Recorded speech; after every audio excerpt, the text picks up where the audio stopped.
कैसे मुझे तुम मिल गए। यहाँ पर भैया अमृता के घर में आने वाली है गुड न्यूज़। हैंग ऑन, अगर आपको लग रहा है कि ये गुड न्यूज़ और कोई नहीं अमृता दे रही है तो ज़रा रुक जाइए, थम जाइए, सांसें जो है, दिल की धड़कनें जो है उनको थोड़ा सा थाम लीजिए, क्योंकि ये गुड न्यूज़ कहीं और से ही आ रही है। ये क्या है? हाँ? ये कैसा बेहुदा मजाक किया किसी ने? ये सही नहीं हुआ, जिसने भी किया ना मेरी बेटी की फोटो, अरे बेटा जिंदा है, किसने किया ये? और ये प्रेग्नेंट है, इसने आपको बताया तो आपने इसे घर में बंद कर दिया। चलो दोनों बहन आप दोनों ही घर में बंद हो जाते हैं।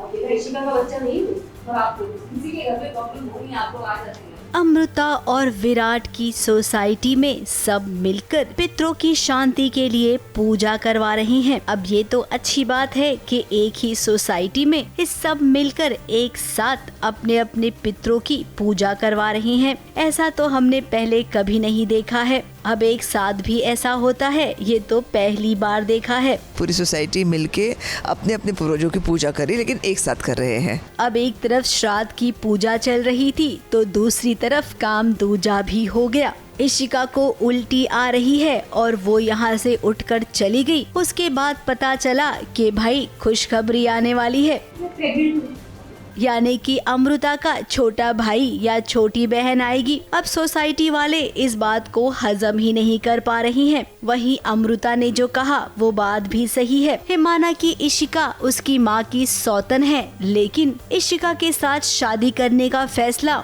अमृता के पिता का भी तो था। फिर ऐसे में एक औरत माँ बनना चाहती है या नहीं, ये उसका खुद का फैसला होना चाहिए, जिसके लिए अमृता ने इशिका को सपोर्ट किया। अब टीवी की बहुएं होती ही ऐसी हैं, खलनायिका उन पर कितनी भी गाज गिराए, लेकिन जहाँ पर उनकी भलाई की बात आती है वो पीछे नहीं हटती हैं। शादी के बाद एक औरत को आपको कहना वो कैसा चाहे अपना परिवार बनाए और बच्चा तो दोनों है ना। तो अगर आपको किसी को जिम्मेदार मानना है तो वो बाबा है, इशिका की कोई गलती नहीं है इसमें। इशिका अगर पेट से है तो डेफिनेटली सोसाइटी मेंबर्स ऑब्जेक्शन ले रहे हैं कि कमाल है जब बच्चों की शादी करने की उम्र है जयेश जी की और उनको बच्चा हो रहा है। लेकिन वहाँ पे फिर अमृता कवर अप कर लेती है, बोलती है माँ बनना बहुत बड़ी बात है और अच्छी अच्छी बातें करती है, तो प्रोटेक्ट करती है बेसिकली मदरहुड को। अभी ये सब मामला चल ही रहा था कि देखिए एक और बात सामने आ गई। इस श्राद्ध की पूजा में किसी ने विराट की फोटो भी लाकर दे दी है। अब ये कौन हो सकता है? आखिर जिंदा इंसान की फोटो यूं श्राद्ध के मौके पर भला देने का क्या मतलब है? ये फोटो यहाँ किसने लाकर रखी है? अचानक उस थाली में जब विराट की फ़ोटो देखती हूँ मैं तो बहुत शॉक्ड हो जाती हूँ, क्योंकि ये तो बहुत ही भद्दा मजाक है किसी ने किया हुआ, या फिर किसी की क्या प्लानिंग है, प्लॉटिंग है, ये इस सोच में मैं पढ़ती हूँ। लेकिन यस, शुरुआत में तो डेफिनेटली गुस्सा हो जाती हूँ कि ये क्या नॉनसेंस है।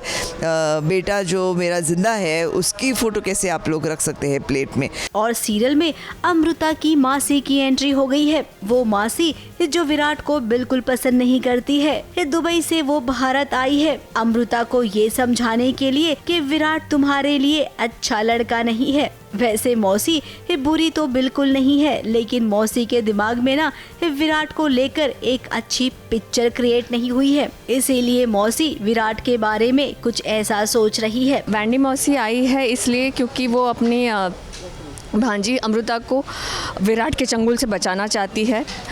उसे लगता है कि विराट उसको बहुत ही बुरी तरह से रख रहा है, जैसे तो उसने ज़बरदस्ती शादी करी है। अब अमृता की माँ जो मेरी बहन है वो तो बेचारी भोली सी है, तो वो सास हुई विराट की, लेकिन वो कुछ नहीं कर पा रही। तो मैं सोचती हूँ कि अगर मेरी बहन नहीं कर पाई तो मैं असली सास बन के विराट का जीना हराम करने वाली हूँ। अब देखिए एक ही सीन में कितने सारे सीन निकल कर आ गए, यानी कि ये पूरा एपिसोड इसी सीन पर निकल जाएगा। ABP news report.